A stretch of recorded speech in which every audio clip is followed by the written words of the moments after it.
Hello my dear student, स्वागत है आपके अपने YouTube channel PCM by Shivaji sir पर।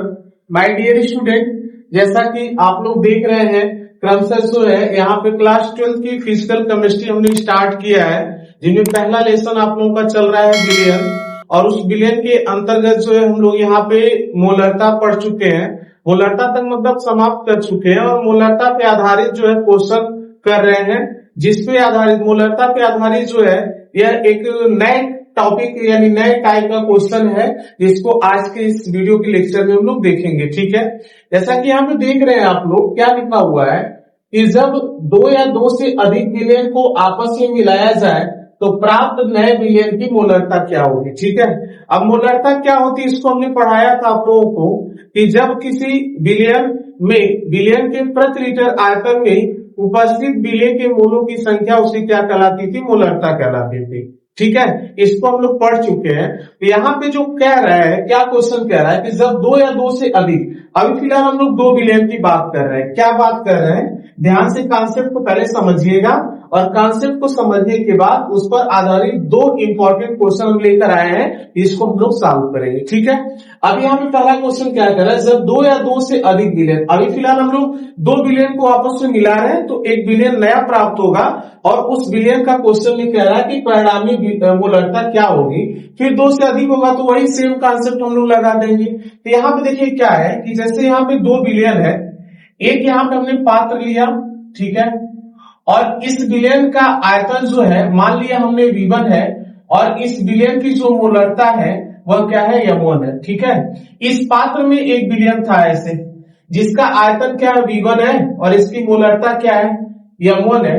और दूसरा पात्र यहाँ ले रहे हैं, इसमें हमने क्या किया, इसमें जो विलयन भरा हुआ है इसका आयतन मान लीजिए V2 है और इसकी मोलरता क्या है, M2 है। अब इन दोनों को आपस में क्या कर दिया गया, मिला दिया गया, और जब दोनों को आपस में मिला देंगे तो एक नया विलयन प्राप्त होगा यहाँ पे, और जो नया विलयन प्राप्त होगा तो आपको पता है कि इसका आयतन इन दोनों के आयतन के योग के क्या हो जाएगा, बराबर होगा। अरे V1 और V2 मिला रहे हैं, इसका मतलब इसका आयतन इसमें टोटल आ गया, तो यहाँ पे जो आयतन हो जाएगा वो क्या हो जाएगा, V1 प्लस V2 हो जाएगा ना। या इसी को हम मान लीजिए इसका नाम हमने रख दिया V नेट यानी परिणामी आयतन, और इसकी मोलरता भी चेंज होगी। जब आयतन कुछ अलग हो गया इसकी मोलरता भी चेंज होगी, क्योंकि हम लोग सूत्र पढ़े हैं कि मोलरता जो है यहाँ पे क्या है, यानी मोलरता का सूत्र क्या होता है, मोलरता बराबर विलय के मोलों की संख्या बटे क्या होता है, विलयन का आयतन। इसका मतलब है मोलरता आयतन पे निर्भर करती है। अब जब आयतन चेंज होगा तो मोलरता भी चेंज होगी। यहाँ जब आयतन चेंज हो गया इसकी मोलरता, मान लीजिए मोलरता को हम लोग कैपिटल एम से दिखा रहे हैं और यहाँ पे नेट हमने कर दिया परिणामी इसकी मोलरता। तो क्वेश्चन यही कह रहा है कि जब दो या दो से अधिक विलयन को आपस में मिलाने के बाद जो नया विलयन प्राप्त हो रहा है उसकी मोलरता क्या होगी। तो हमने मान लिया कि इसकी मोलरता M नेट है, M परिणामी है। तो कैसे निकलेगा, आप कॉन्सेप्ट आप लोगों को हमने बताया था, क्या कॉन्सेप्ट बताया था कि जब क्या होता है, किसी विलयन होता है, उसका आयतन दिया हुआ है और उसकी मोलरता दिया हुआ है। जब उसको हम डाइल्यूट करते हैं, डाइल्यूट मतलब उसमें पानी मान लीजिए लाकर हमने मिला दिया, और जब पानी लाकर हम लोग मिलाएंगे तो इससे पहले वाले वीडियो हमने बताया था कि सब कुछ बदल जाता है लगभग, लेकिन उसमें उपस्थित विलय के कणों की संख्या पे कोई प्रभाव नहीं पड़ता है। ठीक है, अब कैसे इस चीज को उससे पहले वाले वीडियो में इससे पहले देखिएगा तो आप लोगों को स्पष्ट होगा। तो यहाँ पे चीज आप लोगों को याद होना चाहिए कि जब किसी विलयन को डाइल्यूट करें या एक विलयन को दूसरे विलयन में मिलाएं तो जो नया विलयन प्राप्त होगा तो उस स्थिति में विलय के कणों की संख्या में कोई प्रभाव नहीं पड़ेगा। इसका क्या मतलब है कि इसमें जो विलय के कणों की, विलय के मोलों की संख्या होगी और इसमें जो विलय के मोलों की संख्या होगी, इन दोनों का सम इसमें उपस्थित कुल मोलों की संख्या के क्या हो जाएगा, बराबर हो जाएगा। ठीक है, ये बात आपको बहुत अच्छे से पता होना चाहिए। तो इसमें जो मोलों की संख्या होगी उसको मान लीजिए हमने N1 मान लिया, क्योंकि मोलों की संख्या को N से दिखाते हैं। तो यहाँ पे क्या होगा, इसको, इस पात्र को मान लीजिए हमने फर्स्ट मान लिया, इसको हमने क्या मान लिया, सेकेंड मान लिया, और यह पात्र क्या है, थर्ड है। ठीक है, तो कॉन्सेप्ट क्या है कि मोलों की संख्या, विलय के मोलों की संख्या नहीं बदलेगी। तो इसमें मान लीजिए विलय के मोलों की संख्या N1 है, इसमें क्या है, N2 है, और इसमें क्या है n है, ठीक है। इसका मतलब होगा कि n1 प्लस n2 किसके बराबर हो जाएगा, n के बराबर हो जाएगा, ठीक है। तो यहाँ पे हम इसी कॉन्सेप्ट को यूज कर रहे हैं। तो यहाँ पे क्या होगा कि पात्र फर्स्ट में या 60 में बस कितना है, n1 प्लस n2 बराबर क्या हो जाएगा, n हो जाएगा। इसका मतलब क्या हुआ, पात्र फर्स्ट में उपस्थित विलेय के मोलों की संख्या एवं सेकंड में उपस्थित विलेय के मोलों की संख्या का योग यानी सम किसके बराबर हो जाएगा, जो परिणामी पात्र बना है इसमें उपस्थित विलेय के मोलों की संख्या की क्या होगा, बराबर होगा, ठीक है। विलेय के मोलों की संख्या कभी नहीं बदल सकती।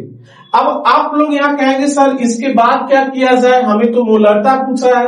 तो कोई दिक्कत नहीं है, हम लोग पहले से सूत्र पढ़ चुके हैं कि मोलरता बराबर सूत्र क्या होता था, विलेय के मोलों की संख्या बटे क्या होता था, विलयन का आयतन। ये पढ़े ना सूत्र। अब बताइए अगर मोलों की संख्या निकालना है तो गुणा कर दीजिए। फिर जब गुणा करेंगे तो मोलों की संख्या बराबर क्या हो जाएगा, मोलरता गुणे विलयन का क्या होता है, आयतन होता है। ये सूत्र यहां से मिल गया ना, यानी हमें विलेय के मोलों की संख्या निकालना है तो उस विलयन के आयतन एवं उस विलयन की मोलरता का आपस में क्या कर दीजिए, गुणा कर दीजिए। तो हमें उस विलयन में उपस्थित विलेय के मोलों की संख्या क्या हो जाएगी, प्राप्त हो जाएगी। अब बताइए ये n1 जो है इस पात्र फर्स्ट के विलयन की मोलों की संख्या, विलेय के मोलों की संख्या है। तो इसकी अगर हमको मान निकालना है तो आप देख कैसे निकलेगा, इस विलयन के आयतन एवं मोलरता का आपस में हम क्या कर दें, गुणा कर दें। तो जब हम लोग गुणा करेंगे तो आप लोग बताइए n1 का मान किसके बराबर आ जाएगा, इसका आयतन है v1 और इस विलयन की मोलरता क्या है, m1, ठीक है। ऐसे ही प्लस यहाँ पे क्या हो जाएगा, n2 का मान बताइए कैसे निकलेगा, इस विलयन की आयतन और इस विलयन की जो मोलरता है m2 बराबर यहाँ पे क्या हो जाएगा, इस विलयन में विलेय के मोलों की संख्या निकालना है तो इस विलयन का आयतन, इस विलयन का आयतन v नेट हमने मान लिया है और इस विलयन की मोलरता को हमने क्या माना है, m नेट मान लिया, ठीक है। अब आप बताइए इसको इधर भेज देंगे, इधर आ जाएगा तो बताइए क्या हो जाएगा, v1 m1 plus v2 m2 बटे क्या हो जाएगा, v नेट हो जाएगा और इधर क्या हो जाएगा, m नेट हो जाएगा ना। अब चूंकि हमको पहले से पता है कि v नेट यानी परिणामी जो आयतन होगा इन दोनों के आयतनों के योग के बराबर होगा, इसका मतलब v1 प्लस v2। अब बताइए हम मान यहां रख देंगे तो क्या आ जाएगा, v1 m1 plus v2 m2 बटे यहां पे क्या हो जाएगा, v1 प्लस v2 हो जाएगा और यही क्या हो जाएगा, परिणामी मोलरता का सूत्र बन जाएगा। आई होप कि आप लोगों को एक कॉन्सेप्ट समझ में आया होगा, ठीक है। तो इसको नोट कर लीजिए आप लोग। यहीं पे एक इंपॉर्टेंट बात और बताने जा रहे हैं जिसको नोट बना के हम लोगों को लिखना है, ठीक है।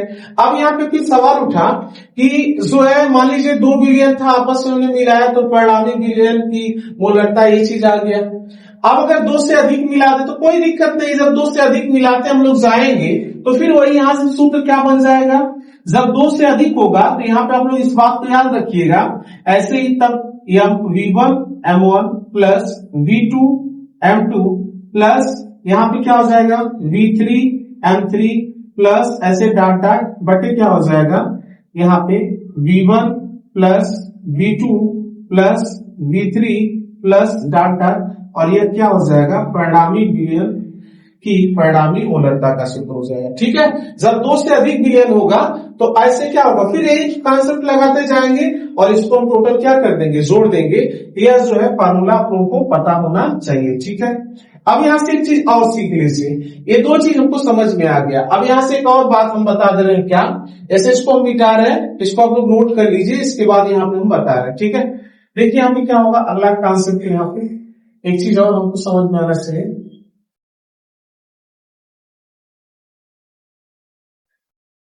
ऐसे ही क्वेश्चन के माध्यम से हम लोग समझ लेंगे कि क्या चीज उसको है, ठीक है। अब यहाँ पे अब क्वेश्चन आप लोग देखिए तो और अच्छे से समझ में आएगा, ठीक है।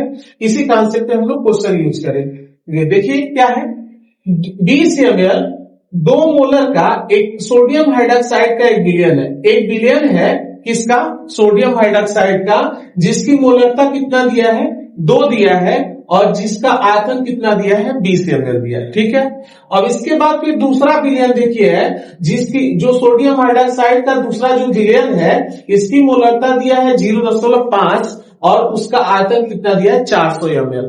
तो यहाँ क्वेश्चन कह रहा है कि इनको आपस में मिलाया जाता है तो प्राप्त विलयन का परिणामी मोलरता क्या होगी। ठीक है, एक क्वेश्चन है, तो फिगर से पहले बना के समझ रहे हैं। यहाँ पे क्वेश्चन में क्या कह रहा है, यहाँ पे कह रहा है कि एक जो है विलयन है किसका, सोडियम हाइड्रोक्साइड का, सोडियम हाइड्रोक्साइड का एक विलयन है जिसकी मोलरता क्वेश्चन में दे दिया है कितना, 2 दिया है। तो मोलरता यहाँ मान लीजिए यमोल बराबर 2 हो गया, और इसके बाद जो है यहाँ पे उसका आयतन क्वेश्चन में दे दिया है। एक मोलरता को यानी कि इसका सिंबल अगर यूनिट लिखना चाहे तो मोल प्रति हम क्या लिखेंगे, लीटर, और अगर एमएल में है तो एमएल में कर लीजिए, मोल प्रति एमएल हो जाएगा। ठीक है, अभी फिलहाल ये यूनिट आप लोगों को पहले से पता है, तो 2 हो गया।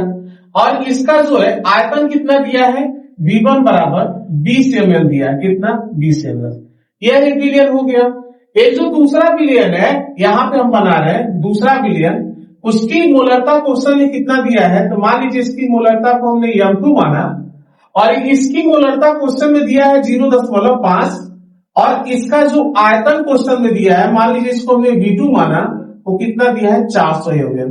और क्वेश्चन में कह रहा है कि इनको आपस में मिलाया जा रहा है, और जब इनको आपस में हम लोग मिलाएंगे तो यहाँ पे आपको पता है, यहाँ पे आप लोग खुद बताइए कि इस पहले विलयन का आयतन जो है कितना है, 20 ml, दूसरे विलयन का आयतन 400 ml, और यहाँ पे ये मोलरता दिया हुआ है।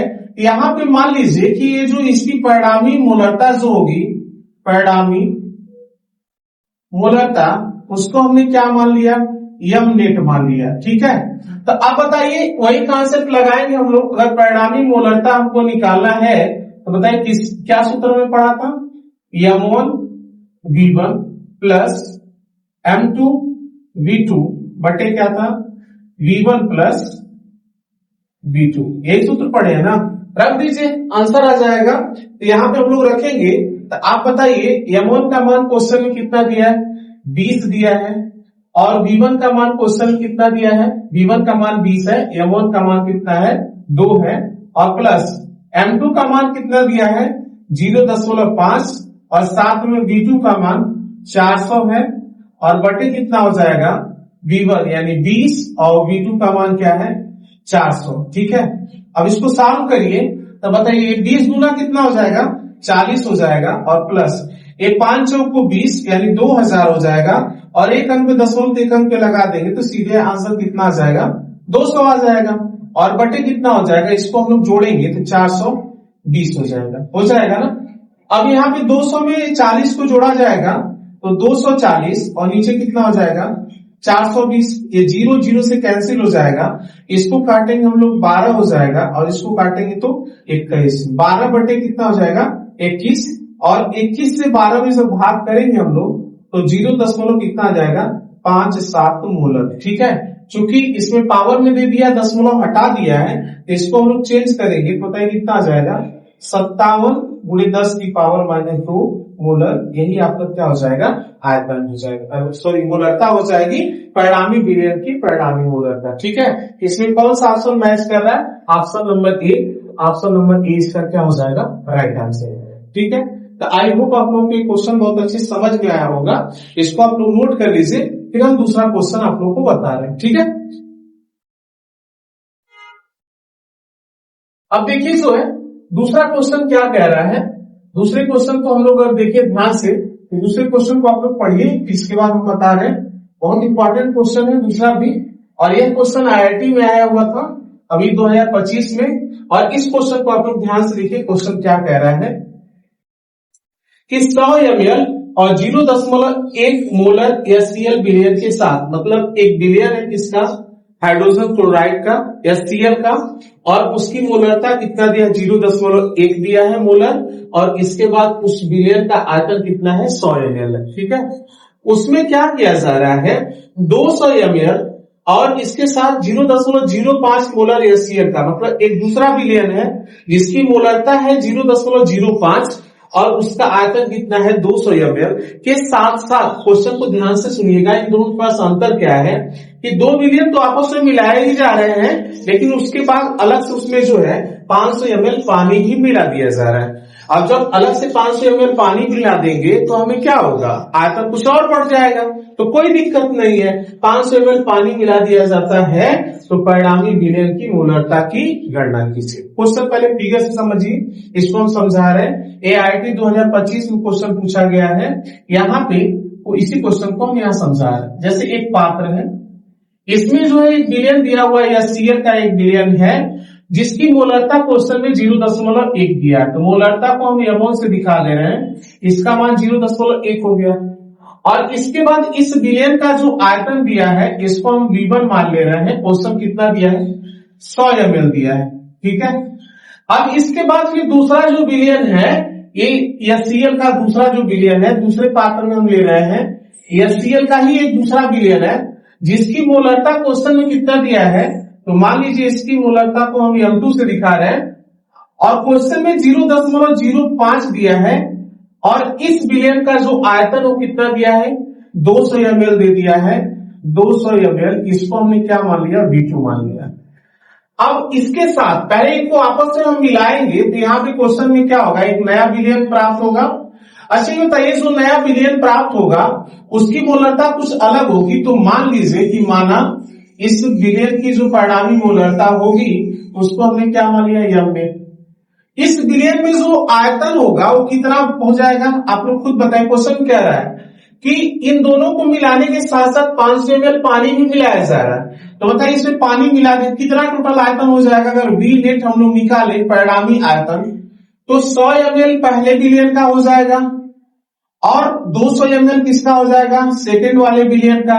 इन दोनों को तो इसमें मिलाया ही जा रहा है, इसको भी इसमें मिलाया गया, इसको भी मिलाया गया, लेकिन साथ में इसमें 500 ml पानी भी मिलाया गया। क्वेश्चन कह रहा है तो बताइए यहाँ टोटल आयतन कितना हो जाएगा 100 प्लस 200 और यहाँ प्लस कितना हो जाएगा 500 हो जाएगा, ठीक है।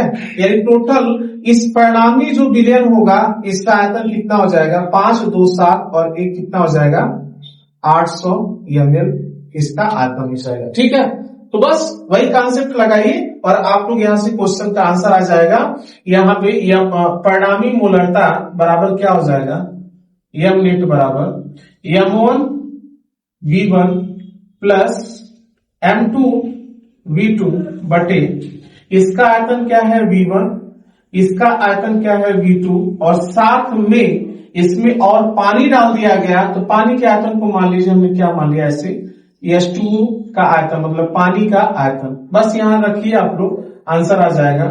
M1 का मान क्या है 0.1 और V1 का मान क्या है 100 और फिर प्लस यहाँ पे M2 का मान कितना है 0.05 गुणे V2 का मान 200 बटे इस सबको जोड़ा गया तो इसका आंसर कितना आया 800 आया, तो इसको हम 800 नीचे लिख दे रहे हैं।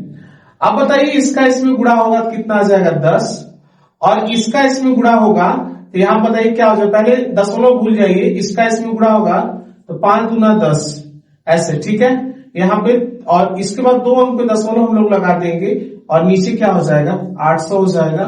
अब इसको जोड़ा जाए 10 और 10 कितना हो जाएगा 20 बटे कितना होगा 800, यहां से कट जाएगा 2 1 कम 2 और यहाँ पे क्या हो जाएगा 1/40 मोलर, इसका क्या हो जाएगा परिणामी विलयन की मोलरता का आंसर हो जाएगा, ठीक है। तो इसमें ऑप्शन नंबर कौन सा हो जाएगा बी हो जाएगा। तो आई होप आप लोगों को बहुत अच्छे से यह कॉन्सेप्ट क्लियर हुआ होगा और इस कॉन्सेप्ट पे आधारित यह क्वेश्चन क्लियर हुआ होगा। देखिए हमने आप लोगों से वादा किया है ना कि कोई डाउट नहीं बचेगा और हर एक टाइप के क्वेश्चन को हम यहाँ पे क्या करेंगे आप लोगों को दिखाएंगे कि हम मोलरता पे इतने आधारित क्वेश्चन बन सकते हैं, हर एक कॉन्सेप्ट को क्लियर करा देंगे। हाँ, अगर आप लोगों को बहुत स्ट्रांग बनना है तो कोई भी बुक उठाइए और मोलरता पे आधारित हर एक प्रकार के क्वेश्चन को सॉल्व करिए। और इतना ही नहीं, अगर आप लोग कोई डाउट रहता है, कोई क्वेश्चन नहीं समझ में आता है तो आप लोग कमेंट में जरूर लिखा करें, या जो है आप लोगों को कुछ दिनों के बाद स्पेशल नंबर एक बताया जाएगा जिसपे आप लोग अपने क्वेश्चन को भेज सकते हैं, फिर उसको भी सॉल्व किया जाएगा और आप लोगों को बताया जाएगा, ठीक है। तो इस वीडियो में इतना ही, फिर अगली वीडियो में हम मिलते हैं, तब तक के लिए थैंक यू, धन्यवाद।